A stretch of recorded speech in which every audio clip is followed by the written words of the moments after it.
Hey folks, Tony Mo here, and today I'm bringing you another Escape from Tarkov guide. We're going to be focusing on the concept of raid planning or map routing, whatever you want to refer to it as. I think I'm going to use raid planning from this point going forward for the rest of the video. The basic idea being, how do you get from your spawn point to your extraction point while completing any tasks or goals you might have in between those 2 points.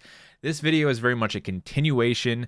We're sort of piggybacking, if you will, off of what we talked about in the Player PMC Spawns guide. If you are a new player and you're not familiar with how Player PMC Spawns work in Escape from Tarkov, you really should go watch that video because we're going to use that information in today's discussion extensively. We're also going to throw in other things like PMC tasks, AI scav spawns, and just general points of interest, places that players are going to go because the loot is there or because it's a common place to complete tasks. All of this is going to be sort of on our chopping block for making our raid plans and making sure that our raid plans are adaptable and that we can change them during the course of a raid to better suit the task that we need to complete and the situation that we're probably dealing with at that current point in time. Tarkov is not a static game, and the things that happen throughout the course of the raid are not always the same. We do have certain things that we can sort of rely on, those consistencies, but we need to be able to jump across one consistency to the next, if you will, because while players might frequently run to this location, they also might frequently run to this other location, right? So again, it's about process of elimination, taking the information that we have at any given point in time and new information that we acquire throughout the course of the raid and altering our plan to best suit the task that we're looking to complete, the task at hand, if you will. Now, when I did the PMC guides video, a lot of you asked if I could do something like that for each of the maps, and I think I can do you one better. Rather than just like describing how the spawns work on every single map, we can do this raid planning video instead, and I think this should give you a really good idea of how to apply this concept to all of the maps you play.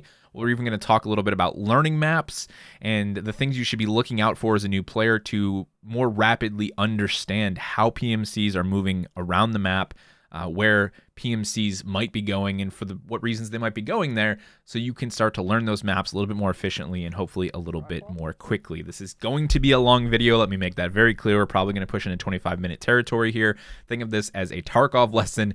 You're at school, but hopefully it's more fun, and hopefully I do a good job of helping you get set up to plan a successful raid. We're going to reference customs, shoreline, and woods today. I'm going to try and give you examples on all of those, but let's go ahead and start with customs because it's customs. You're going to spend a lot of time there, and if you're a new player, you're probably spending time there right now. In our PMC's spawn video, we focused primarily on a run from Trailer Park into the rest of the map. Let's focus this time instead on a run from back of Scav CP or in between military base CP and Scav CP through the rest of the map. In this particular run, let's just say that I'm playing in a group of 3 to 4 players. That's commonly how I roll on my PMC when I'm not soloing. And our main goal here is to get loot, to, if possible, extract successfully, and to kill PMCs along the way, because currently, as I'm playing Escape from Tarkov, myself and one other member of our squad are doing the P.A.K.A. and Ratnik PMC kills quest for the Punisher quest line. So we have to get PMC kills while wearing P.A.K.A. armor and a Ratnik helmet. So honestly, loot efficiency is important to us. While we do want to kill PMCs, we're also okay with kind of just doing it passively and getting like 1 to 2 PMC kills a person, or even just between the 2 of us throughout the course of the raid. What we really want to do is waste as little money as possible. Buying a P.A.K.A. and buying a Ratnik isn't actually that cheap, so we do want to come out with loot that will potentially pay for future P.A.K.A.s and future Ratniks, and if at all possible, we want to survive and not really even get shot if possible, so we can continue to wear those P.A.K.A.s and Ratniks through multiple raids and past multiple PMC kills. That's our objective, right? And that's really the first important part of raid planning, is understanding why you're going into the raid. Going in and just stumbling rambling about can be fun, but if you're a newer player, chances are you have things you need to do, things you need to complete, identify those goals so you can start to further plan once you're in raid. Okay, so we spawn at CP. The first thing our group is going to do is we're going to start to push down near admin gate here and clear out this area that many people refer to as marshmallows. All right, we're going to use blue to highlight substantial points of interest, and in this case we have this entire building, and this entire building. These are all very good loot spots that our team is absolutely going to want to loot. We're here. This is the good spawn. We like this spawn. Okay, we're going to roll on in. So some of our team might push this way and start to loot what we call PCs. There's 2 military crates in this building. They might loot that. I'll usually kind of go off with one other player by myself through the barbed wire and head into the workshop area here. Now, the nice thing about this area of the map is that we've got green screen side on this side of the building, and the sort of workbench side on this side of the building upstairs. This has like a really good chance of spawning a Tetris or a GPU below the desk. So again, we're going to spend a little bit of time looting here. That's the general idea that you need to understand, is this is a spot we're looting, all right? We're going to spend maybe 3 or more minutes here getting all of the good loot. And then from that point forward, we're going to kind of start to listen, all right? This is a big part of raid planning, like I said, is taking the information you have during the raid to plan your next step. And in this case, we're looking for PMCs, but we're also totally open to tackling other PvE related objectives, whether that be looting like we're doing right now, or maybe even hunting down some raiders. So let's say we're kind of hanging out here for a while. Again, we are aware of potential player spawns in pretty much this entire area. There's a very good chance that players could have spawned at any one of these spawns here.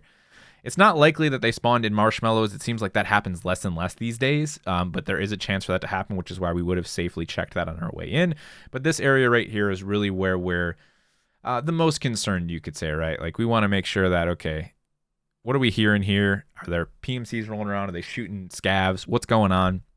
Especially if our team decides that we want to go ahead and move towards gas. Let's say we hear gunshots at gas. This is now a new point of interest for us. There's a chance that Rashala and the Raiders could be there. And this is a little bit more of an in-depth tactic you're going to start to use, but listening to what type of gunshots you're hearing is very important. Being able to understand the difference between a bolt-action TAWS going off that is wielded by a scav and, you know, a player shooting suppressed 5.56 from some sort of an AR-15 or even AR-10 platform is super useful. It will take time, but eventually you understand that, and it's the sort of thing that's going to really help you figure out whether or not you're fighting more scavs or whether or not some PMCs just rolled into the mix. So let's go play out the scenario that our team went ahead and pushed into new gas, right? We're here now. We have been hearing gunshots from here, so we assume at this point, based on what we hear, that it's probably Rashala and the Raiders and some PMCs. We're hearing AKs going off, or maybe hearing some of that 5.56 from Rashala. Maybe he's running a 5.56 AK. And we're also hearing like suppress shots. We're hearing something that is quintessentially not scav AI, right? So we know that this is a location that is already seeing battle. So we're going to take that into consideration. And we're going to acknowledge that if we come up on the backside here and we start to clear this side, we don't see anybody. It's likely the PMCs are in all of these other areas. They could be near factory here. Let's say that we didn't see anybody inside this wall when we came down this way. Maybe somebody jumped over at the dumpsters here and kind of cleared this, and we look towards the factory shortcut. We don't see anybody. We can assume that they're in these wooded areas, maybe by the railway even.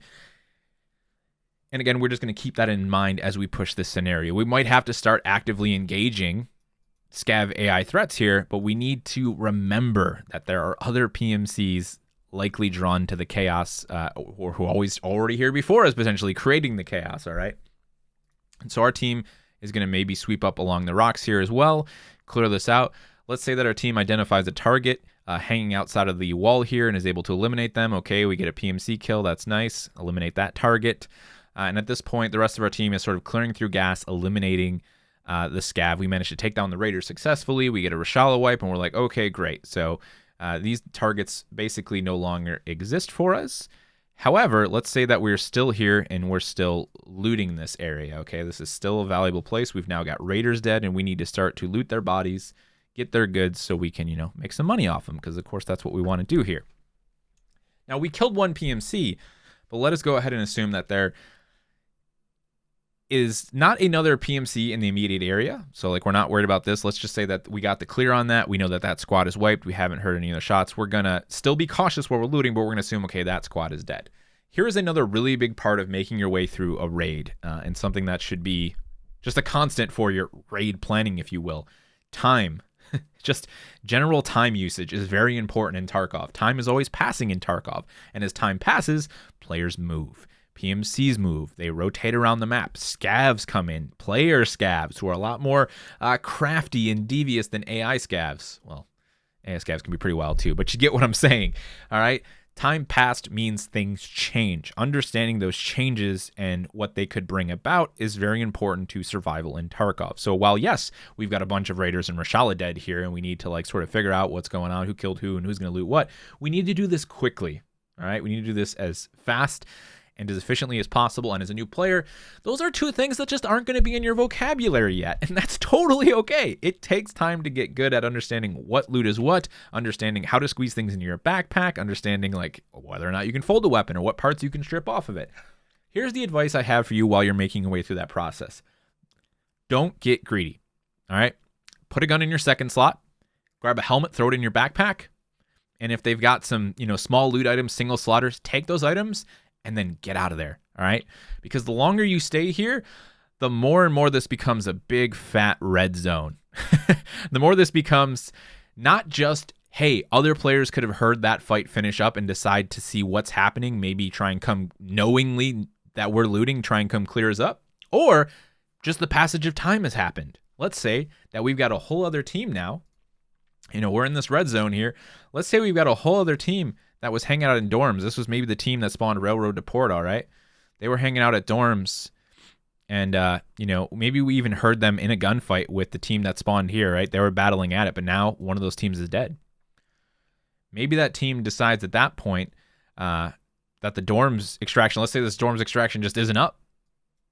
It's possible even that this person pushed in, this first individual pushed in, got the loot from Arc Room and left and used that extraction. So now this team that was here kind of just, getting scraps at dorms, they don't have a quick extraction there. They got to rotate to the backside of the map and come over ZB12, ZB11.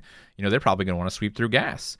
So they might show up just based on, the passage of time and the rotation that they were making around the map, their raid plan, if you will, and end up exactly where we are. So if we're lingering here for too long, we just increase the opportunity for other teams to just roll up by chance, even not even intentionally, not even as if their hunting is down, just by chance, just by the passage of time, and end up getting, some nice kills on us while we've sort of, got our pockets down and we're trying to fill them with goodies. All right. So quick and efficient looting, always important to a raid plan because it's about time management. And again, time management is something you should always be considering throughout the course of a raid, okay? So let's say we get a quick loot off there. That means we don't really need to worry about this team, whatever, they're up there in dorms. Now we need to consider our potential extractions. Our team's feeling pretty thick, all right? We're meaty. We got a bunch of stuff in our packs. And honestly, at this point, while that PMC objective was our primary objective, we're also totally okay with just making a bit of money and missing out on those PMC kills this run. So now we need to decide how we want to extract. We've probably been in the raid at this point, depending on how long all of this took. Let's say 10 to 15 minutes, all right? Again, a lot is happening. Passage of time is causing players to move across the map.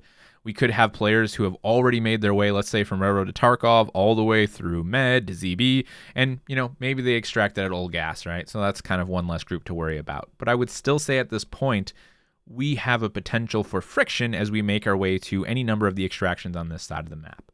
So let's go ahead and say that we decide our first order of extraction is going to be, can we get ZB13? All right.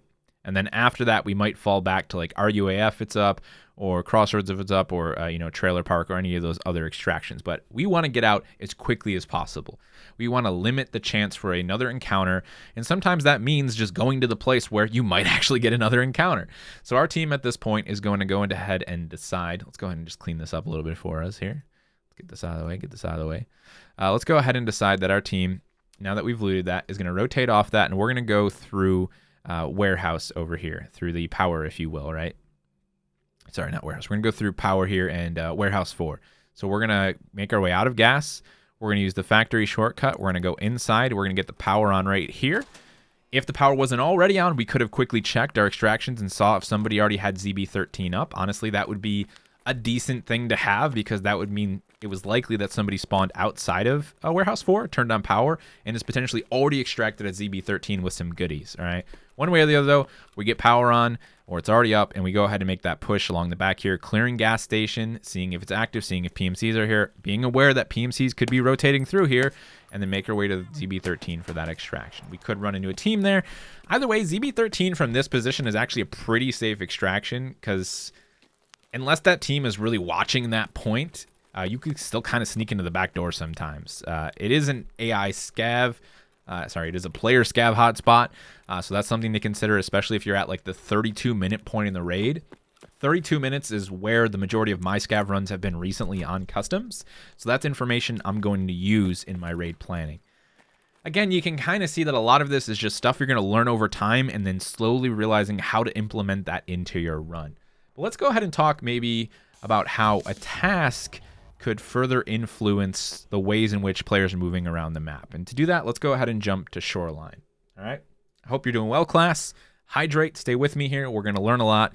Shoreline is a place where you're eventually going to have to go. It's not necessarily the second map you go to. That'll probably be Woods, but Shoreline is an area in which I think a lot of players struggle. I know that there are a lot of players right now struggling to do things like their Untar armor quest here. They might be struggling to just get those scav kills with a suppressed shotgun. Or maybe, like me, they just recently finished up or are currently working on hunting PMCs on this map while wearing that balaclava and that scav vest. All right, so let's run through a quick scenario here. Let's go ahead and say that we got a back spawn along the road here. This is actually a super common one, at least for my group lately. We keep spawning just this whole area road to customs. So immediately we've got some concerns. We've got just general players in this area, all right? This area right here, we see all these spawns that are connected to this. These are all of concern. It's not likely that we're going to see spawns here or here or here, considering where we are, but you do get some pretty sketchy close spawns in this area. I mean, we might even have somebody spawn in blue down here or near the road. So again, this whole area is kind of going to be our first barrier for entry into the rest of the shore. And to put a bit of a task at hand on this example, let's go ahead and say that I'm a solo player. I spawned in over here on Road to Customs, and my goal is to get scav kills. All right, I'm wearing my Untar armor, looking like a big old blueberry, just rolling through the woods, waiting to get snatched up by the big, hungry bears making blueberry pie out of me. All right, we're not in a great position like camouflage-wise, but we know we need to kill scavs. Okay. That means we want to be checking several hotspots along the coast. This was how I did my scav runs, and honestly, when running solo, this was a great way to do it. There's a potential for scavs here, potential for scavs here. You got scavs at the pier, potentially Sanitar, which would be fortunate and unfortunate depending on just how spicy of a player you are.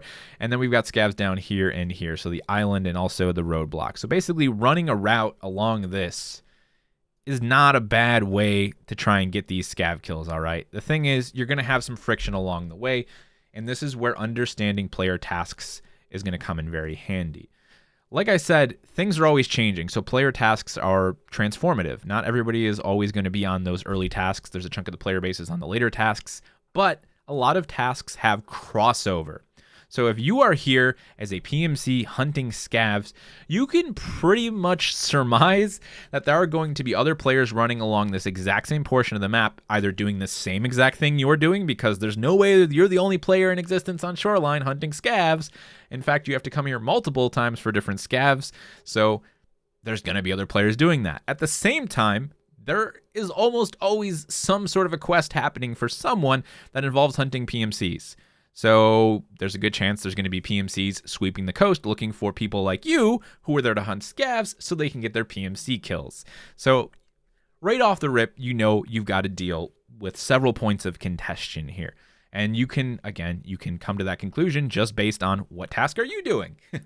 You're never alone. There's always someone doing something similar to what you're doing or doing exactly what you're doing. So take that into consideration as you plan your raid. Now, as a player, I spawn in here solo. I'm probably just going to kind of hang out this way, stick to the edge of the woods here, and look for those other players. If I can get through here safely, there's a very good chance that any of the threats that would have spawned down this way, they're kind of doing the same thing I'm doing. They're maybe rotating out of here. They might hit a cache or two. And then these 2 rock locations here are very high value locations for shooting scavs, if you will, and just in general for getting a read or a lay of the land, looking for players and other scavs. They're high points. They have decent cover. A lot of people go there. It's hard to see people from a distance if they're in the brush, but if you're sneaking up behind these locations, you want to consider that these locations could have threats. So as a player, I might come through here and go out a little bit wide and look at these locations from the back, realizing that I'm also dealing with what is another potential threat up here, okay? This area up on top here, this big old weather station, a lot of people like to look down and snipe this way. Now, if you manage to get here and you haven't heard any shots, there's a good chance that there's not a team here currently looking down because they probably would have been shooting some of these other PMC spawns. But it's a place you need to look, all right? You need to check that ridge. You need to scope it out from the brush, give yourself some good cover, examine it, and keep checking it as you're moving up. Because the last thing you want to do is look at it once and then push up, see a PMC here, and be like, oh, I'm going to get this guy, and then you get shot in the back because there was someone up here, okay? So you're basically running the gauntlet here. It's not like any of the other parts of the map are really that much safer. If you're just trying to get down through there and get those scav kills, you're also probably running a lighter loadout and you're willing to take that risk, but take that into consideration. Be watching that direction and try and keep yourself as concealed from that as possible. So let's say we roll up here and we don't end up seeing a PMC in this particular area, but what we do see when we get up here is the PMC sitting right here. So we're here, other PMC friend right here, doing exactly what we're doing. In fact, we might even have heard this player before we saw them because there's a good chance they could be shooting scavs down in gas station. Again, as I mentioned, knowing some of these areas where scavs spawn and listening for scav shots and for PMCs potentially engaging scavs is really, really useful. Especially if that player is not running suppressed, they're giving themselves away. If you hear scavs just popping off, they're not shooting the walls. They're not just having target practice at gas station, all right? They're shooting a PMC. They're shooting a lethal player scav. They are looking for threats and trying to actively engage them. Do not let that information just go in one ear and out the other. Take that as an opportunity to continue to listen and then to start using your eyes. Look for those PMCs, all right? So let's say that our individual in this case was able to come up here, wipe this guy out. We get a big W on that guy. And now this is our position. So we can start clearing these scavs out. We swipe up 3 scavs. That's great. We needed 15 scav kills with this Untaron. Well, now we got 3 in our bag. We can start moving forward. Again, taking into consideration, did we see those scavs shooting this particular player? Or were those scavs shooting a player up on the rocks here? This whole area here is another hot spot because guess what? Like we just said earlier, it's a PMC doing the same thing you're doing. When you are running on a map like Shoreline from spawn to extraction, you have to remember there's somebody pretty much doing the opposite of what you just did. This is very much a big old horseshoe, if you will, right? On Shoreline here. And it's just extraction to spawn to extraction, all right? It's a high friction map in that regard. You're not likely going to see a ton of players because a lot of them are going to be up here hanging out at resort doing tasks as well, but you're just going to have to be concerned about threats until the very moment you make it to extraction, all right? So we're going to push maybe down. Maybe we even go directly into gas, and then we start looking up to see if we saw scavs potentially shooting a target up here. Do we find dead scavs on the back of the map? How does this sort of play out is really dependent on what we're seeing right before our eyes at this point, okay? So we want to take that all into consideration as we continue to move through the map. Just following that coast, maybe we snag a couple scavs down on the island here. Boom, boom, couple more wins for us. And then, we make it out to extraction. Threats could have occurred all along this way. The general idea here is to just remember, why did we see those threats there? And how do we know? We know because there's other people doing a task just like ours, and because the way the spawns in the game work is going to force players to cross paths with us, okay? It's really as simple as that. It's just a matter of gaining that base level of familiarity with the different maps. Let's go ahead and jump to woods for one more example, all right?